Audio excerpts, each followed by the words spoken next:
Hello friends, तो financial year 24-25 के लिए ITR 1 और ITR 4 फॉर्म फाइल करने के लिए एक्सेल यूटिलिटी जो है वो आपके पास अवेलेबल हो गई है। तो अब आप क्या कर सकते हैं कि इनकम टैक्स पोर्टल पे जाके साइड में आपको डाउनलोड का ऑप्शन दे रखा है, वहाँ जाके आप ITR 1 या ITR 4 फॉर्म की एक्सेल यूटिलिटी डाउनलोड करके उसमें अपना डेटा जो है वो फीड करके उसकी JSON फाइल प्रिपेयर कर सकते हैं। और जो JSON फाइल आपके द्वारा प्रिपेयर की जाती है उसको आप इनकम टैक्स पोर्टल पे जाके लॉग इन करके वहाँ अपलोड करके अपनी ITR 1 या ITR 4 फॉर्म जो है वो फाइल कर सकते हैं।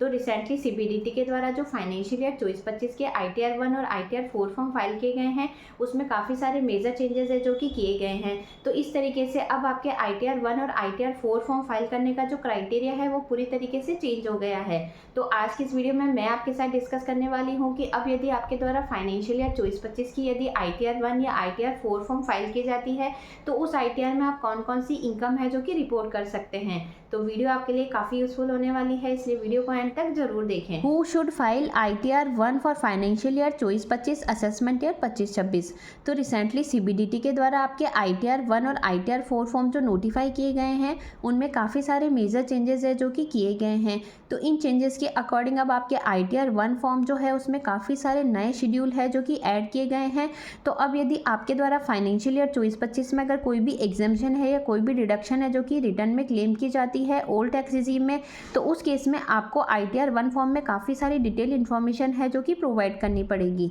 तो इससे पहले हम ये समझ लेते हैं कि ITR 1 फॉर्म जो है वो कौन पर्सन फाइल कर सकता है। तो अब यदि मान लो कोई भी रेजिडेंट इंडिविजुअल है जिसकी फाइनेंशियल ईयर 24-25 की जो टोटल इनकम है वो यदि 50 लाख रुपए तक है तो उस केस में वो ITR 1 फॉर्म फाइल कर सकते हैं। यानी कि अगर कोई नॉन रेजिडेंट पर्सन है या फिर कंपनी है, फर्म है, HUF है या फिर AOP या BOI है तो वो ITR 1 फॉर्म फाइल नहीं कर सकते हैं। तो अब इस तरीके से यदि आपकी फाइनेंशियल ईयर 24-25 में सैलरी या पेंशन से इनकम रिसीव होती है या फिर मान लो आपके पास एक हाउस प्रॉपर्टी है और उस प्रॉपर्टी को रेंट पे देने से यदि आपको कोई रेंटल इनकम रिसीव होती है, लेकिन यदि आपका कोई ब्रॉड फॉरवर्ड लॉस है या फिर आप अपने हाउस प्रॉपर्टी के लॉस को अगर कैरी फॉरवर्ड करना चाहते हैं तो उस केस में आप ITR 1 फॉर्म फाइल नहीं कर सकते हैं। नेक्स्ट, यदि मान लो आपको फाइनेंशियल ईयर 24-25 में कोई एग्रीकल्चर इनकम होती है और वो इनकम यदि आपकी 5,000 रुपये तक है तो उस केस में आप ITR 1 फॉर्म फाइल कर सकते हैं। नेक्स्ट है, यदि मान लो आपको सेविंग बैंक से कोई इंटरेस्ट रिसीव होता है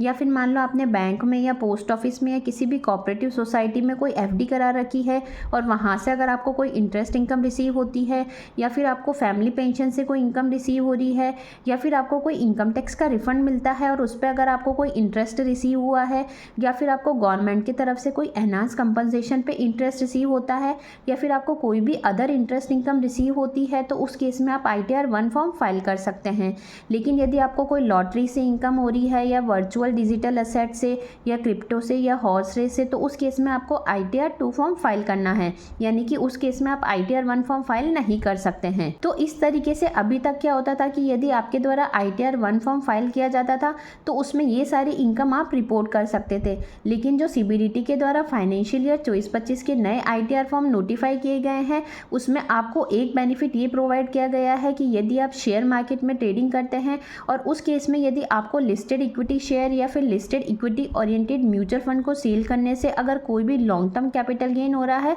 सेक्शन 112A में और वो कैपिटल गेन यदि आपका 1,25,000 रुपये तक है तो उस केस में भी आप ITR 1 फॉर्म फाइल कर सकते हैं। यानी कि अब आपको लॉन्ग टर्म कैपिटल गेन के संबंध में ITR 2 या ITR 3 जैसे लेंदी फॉर्म फाइल करने की रिक्वायरमेंट नहीं है। तो इस तरीके से अब यदि आपके द्वारा फाइनेंशियल ईयर 24-25 में यदि ITR 1 फॉर्म फाइल किया जाता है तो उस केस में अब आप अपनी कैपिटल गेन से जो इनकम है उसको भी रिपोर्ट कर सकते हैं।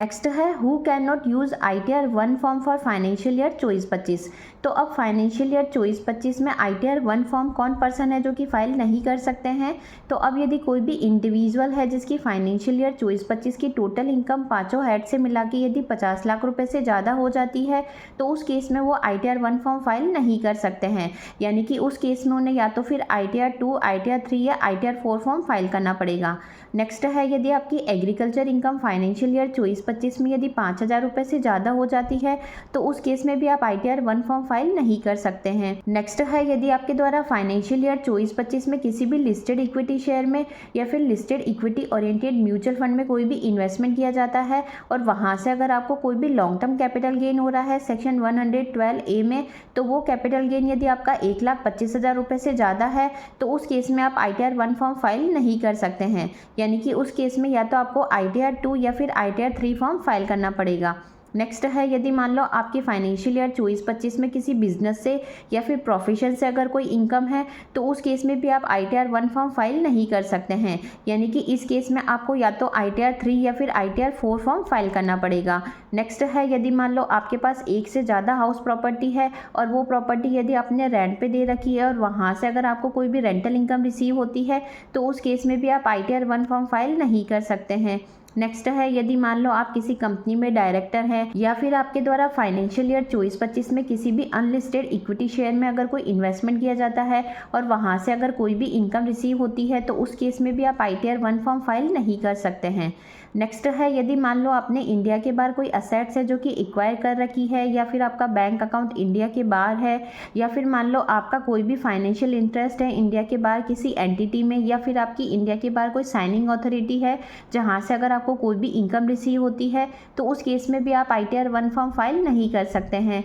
नेक्स्ट है, यदि मान लो आपके द्वारा फाइनेंशियल ईयर 24-25 में बैंक अकाउंट से एक सर्टेन लिमिट से ज़्यादा अगर कैश विड्रॉल किया जाता है और उस केस में यदि बैंक के द्वारा आपका सेक्शन 194N में अगर कोई TDS है जो कि डिडक्ट किया जाता है तो उस केस में भी आप ITR 1 फॉर्म फाइल नहीं कर सकते हैं। एंड लास्ट है, यदि मान लो आपको फाइनेंशियल ईयर 24-25 में हाउस प्रॉपर्टी से अगर कोई भी लॉस होता है या फिर आपको लॉन्ग टर्म कैपिटल लॉस हो रहा है अंडर सेक्शन 112A में, तो उस केस में भी आप ITR 1 फॉर्म फाइल नहीं कर सकते हैं। यानी कि अगर आपका कोई ब्रॉड फॉरवर्ड लॉस है या फिर आप कोई लॉस है जो कि कैरी फॉरवर्ड करना चाहते हैं तो उस केस में आप ITR 1 फॉर्म फाइल नहीं कर सकते हैं। तो इस तरीके से आपको ध्यान रखना है कि यदि आपकी फाइनेंशियल ईयर 24-25 में इनमें से कोई भी इनकम है तो उस केस में आप ITR 1 फॉर्म फाइल नहीं कर सकते हैं। क्योंकि यदि आपके द्वारा ITR फाइल करते समय रॉन्ग ITR फॉर्म का सिलेक्शन किया जाता है तो उस केस में आपकी ITR डिफेक्टिव भी हो सकती है और फ्यूचर में इनकम टैक्स डिपार्टमेंट की तरफ से आपको नोटिस भी भेजा जा सकता है। इसलिए ITR फाइल करते समय आप सही ITR फॉर्म का सिलेक्शन करें।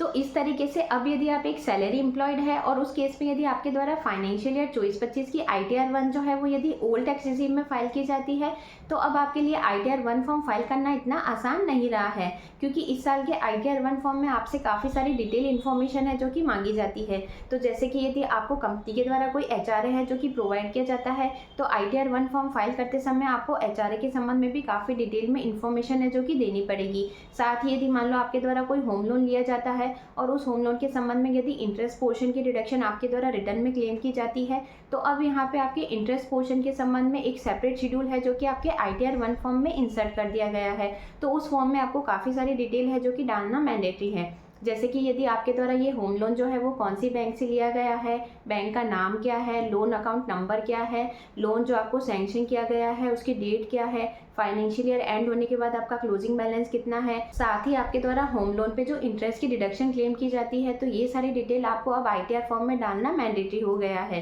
साथ ही आपके द्वारा सेक्शन 80DD में या ATU में जो डिडक्शन क्लेम की जाती है तो उसके संबंध में जो आपको फॉर्म 10IA फाइल करना पड़ता है। तो इस साल की जो आपके द्वारा ITR फाइल की जाएगी और उसमें यदि आपके द्वारा ये डिडक्शन क्लेम की जाती है तो अब आपके द्वारा जो ये फॉर्म 10IA फाइल किया जाता है उसकी डेट और उसके एक्नॉलेजमेंट नंबर भी आपको ITR 1 फॉर्म में डालना मैंडेटरी है। तो इन सभी के अलावा एक बेनिफिट आपको ITR 1 फॉर्म में ये भी प्रोवाइड कर दिया गया है कि अब यदि आप शेयर मार्केट में ट्रेडिंग करते हैं और यदि आपको लिस्टेड इक्विटी शेयर या listed equity oriented mutual fund को सेल करने से अगर कोई लॉन्ग टर्म कैपिटल गेन होता है और वो कैपिटल गेन यदि आपका 1,25,000 रुपये तक है तो उस केस में अब आप ITR 1 फॉर्म फाइल कर सकते हैं। यानी कि आपको ITR 2 या ITR 3 जैसे लेंदी फॉर्म फाइल करने की रिक्वायरमेंट नहीं है। तो अभी तक ये फॉर्म फाइल करने के लिए आपके पास एक्सेल यूटिलिटी ही अवेलेबल है। तो जल्दी ही ये फॉर्म आपके इनकम टैक्स पोर्टल पे लाइव हो जाएंगे, वहाँ जाके आप अपनी फाइनेंशियल ईयर 24-25 की ITR फाइल कर सकते हैं। तो आई होप आज की जो ये वीडियो है वो आपके लिए काफ़ी यूजफुल रही होगी। वीडियो से अगर किसी तरह की हेल्प मिली हो तो चैनल को लाइक शेयर एंड सब्सक्राइब करना ना भूलें।